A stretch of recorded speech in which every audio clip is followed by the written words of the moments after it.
Morning, children. Today we are going to begin with the first chapter of Hornbill. That is the portrait of a lady. Before explaining this lesson, I would like to tell you its brief summary as well as a few points about the author Khushwant Singh. Now, the portrait of a lady. Here, the meaning of portrait is true picture of a lady. It is an autobiographical story by Dr. Khushwant Singh, who has been a very renowned writer, journalist, story writer, novel writer, and a very great man who was born in 1915 and wrote a number of books. A Train to Pakistan, his novel is very popular. He was a very renowned writer and very intelligent person. So he wrote about his grandmother, who was a very old lady. Doctor Khushwant Singh ने अपनी grandmother का जो description किया है, that is somewhere it is very humorous, it is also emotional, and it tells us that how grandparents, they are so much attached to their grandchildren. They love them, they can sacrifice everything for them. Actually, from their grandchildren they don't expect anything. वो कुछ भी उम्मीद नहीं करते. They want that only a few moments of their time to spend with them, to talk with them. They are very happy when they find their grandchildren growing up and progressing in life.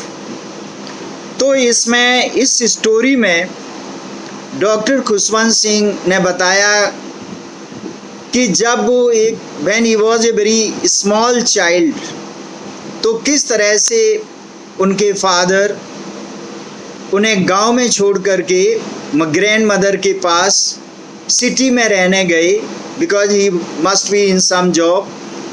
So Khushwant Singh father and mother they shifted in the city, और doctor Khushwant Singh जिस समय he was a very small child was left with the grand mother.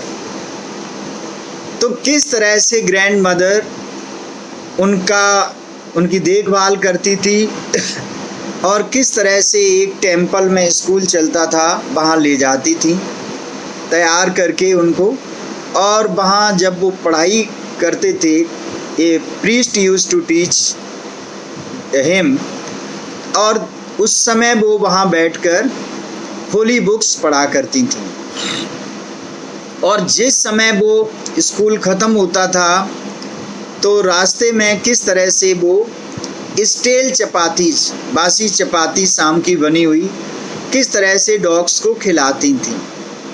और घर में आकर के, चूँकि जो पढ़ाई लिखाई थी वो पंजाबी मीडियम, हिंदी मीडियम में होती थी, तो ग्रैंड मदर खुशवंत सिंह का होमवर्क, क्लास वर्क में भी हेल्प करती थी.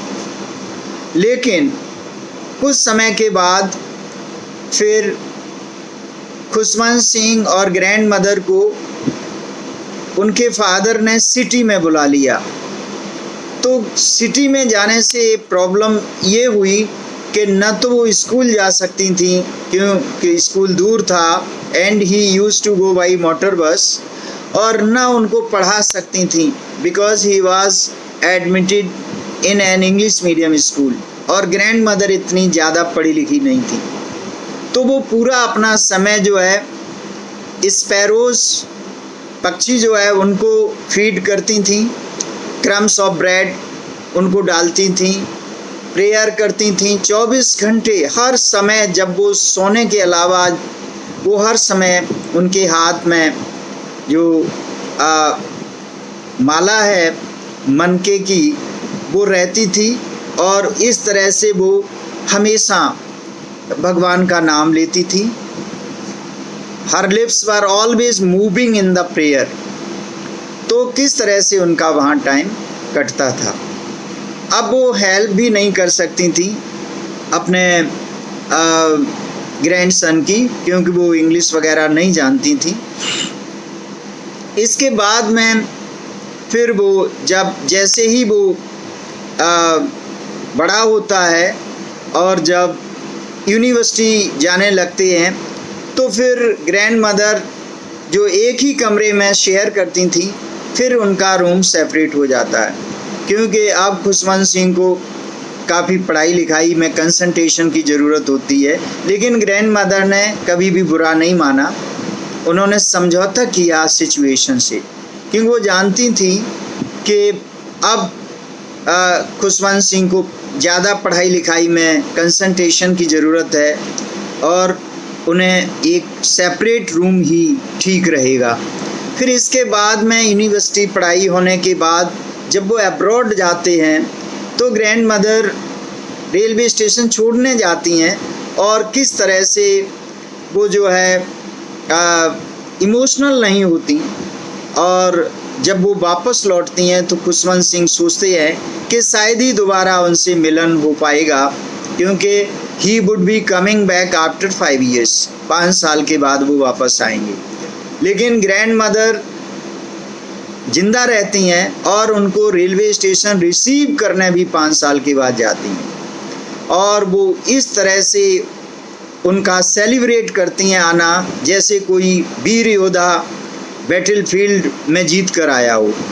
और इस तरीके से वो एक तरह से ड्रम बजाती हैं, डांस करती हैं, पड़ोस की स्त्रियों को, लेडीज़ को बुलाती हैं, और फिर वो बीमार पड़ जाती हैं और अंत में उनकी डेथ हो जाती है। तो इस तरह से ये स्टोरी जो है Khushwant Singh, how much love and affection he had for his grand mother, तो एक तरह से ट्रिब्यूट है, श्रद्धांजलि दी है through this chapter, and how beautiful he has described about his grandmother, the total life of grandmother and his love for him. So now I am going to explain this lesson to you word by word and line by line.